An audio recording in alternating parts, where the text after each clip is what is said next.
Anatomi usus besar. Usus besar merupakan bagian dari sistem pencernaan tubuh manusia.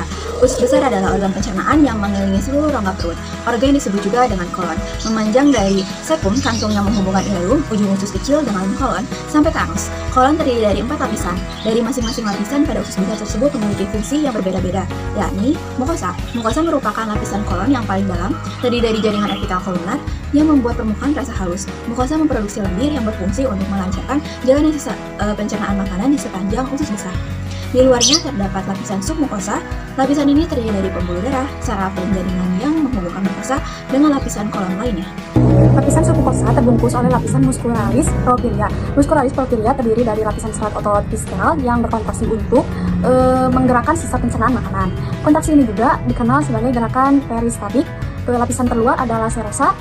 Serosa memproduksi cairan pelumas pada usus besar yang akan melindungi organ ini dari kerusakan akibat kontrak dengan organ pencernaan lainnya. Bila direntangkan, usus besar memiliki panjang sekitar 1,5 meter. Salurannya terbagi menjadi 4 bagian, yaitu yang pertama, kolon ascendens, bagian awal yang akan dilewati oleh sisa pencernaan dari usus kecil, terletak di sisi kanan tubuh, memanjang dari septum ke atas. Yang kedua, kolon transversum, kolon bagian atas terletak mendatar dan membentang dari sisi kiri rongga perut.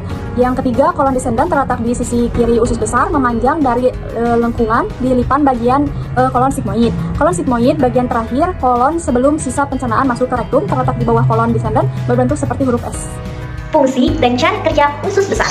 Usus besar memiliki fungsi utama, yaitu adalah menyerap sisa-sisa pencernaan yang tidak dicerna sempurna oleh usus halus. Organ ini juga sebagai tempat mengalirnya sisa-sisa cairan makanan yang tidak digunakan oleh tubuh ke rektum yang dibuang dalam bentuk feses. Dalam proses ini dibantu oleh bakteri baik yang ada di usus, di mana bakteri ini mensintesis vitamin, memperoleh limbah dari sisa pencernaan dari bentuk cair ke dalam bentuk parat, serta melindungi usus dari berbagai bakteri-bakteri yang berbahaya. Nah, gerakan ini sendiri dinamakan dengan gerakan peristaltik. Dalam gerakan peristaltik diperlukan waktu sekitar 36 jam. Kemudian pencernaan diawali ketika kita memasukkan makanan ke dalam mulut, lalu dikunyah oleh gigi hingga halus, kemudian ditelan masuk ke kerongkongan yang terhubung ke dalam perut. Nah, setelah sampainya di lambung, makanan dipecah menjadi cair sebelum diproses ke dalam usus kecil. Dengan bantuan organ pankreas, organ hati, dan kantong empedu, usus kecil bekerja untuk menyerap vitamin dan nutrisi yang penting dari makanan. Setelah itu, sisanya akan dipindahkan ke usus besar. Pertama, tentunya sisa makanan tersebut akan masuk ke kolon ascendens. Di kolon ascendens, nutrisi yang belum tercerna oleh usus kecil akan diserap kembali. Di kolon ascendens juga akan memadatkan cairan sisa makanan menjadi lebih padat. Kemudian, sisa makanan ini bergerak menuju kolon transversum. Pada kolon ini, bakteri akan memecah sisa makanan atau fermentasi, menyerap air dan nutrisi yang masih tersisa, lalu membentuk cairan sisa makanan menjadi tinja. Sisa makanan yang telah berubah menjadi tinja akan ditampung sementara di kolon descendens. Nah, bila sudah waktunya, kolon sigmoid akan berkontraksi untuk menekan tinja menuju rektum. Kontraksi inilah yang menimbulkan sakit perut yang mendorong Anda untuk membuang air besar. Selanjutnya adalah penyakit yang bisa menyerang kolon. Usus besar juga bisa terkena gangguan pencernaan. Penyakit yang menyerang organ ini pun bermacam-macam intensitasnya, baik yang ringan maupun yang parah. Salah satu penyakit yang sering diderita banyak orang yaitu penyakit diare. Diare ditandai dengan gejala khas berupa keluarnya kotoran yang encer atau berair. Penyakit ini dapat disebabkan oleh adanya infeksi ringan pada usus besar. Di sisi lain, penyakit yang lebih parah seperti kanker juga dapat terjadi pada usus besar.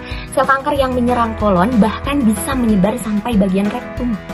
Bila sudah stadium lanjut, gejalanya akan membuat pasien merasakan nyeri yang tak kunjung menghilang dan diare yang berkelanjutan. Penyakit lainnya yang juga berhubungan dengan masalah pada usus besar adalah pertama, kolitis atau radang usus besar, yaitu suatu penyakit radang usus kronis yang menyebabkan peradangan di saluran pencernaan. Yang kedua yaitu kolitis ulceratif, biasanya hanya pada lapisan terdalam dari usus besar, kolon dan rektum. Bentuk berkisar dari ringan sampai parah. Yang ketiga yaitu polip kolon, benjolan kecil yang tumbuh pada bagian usus besar.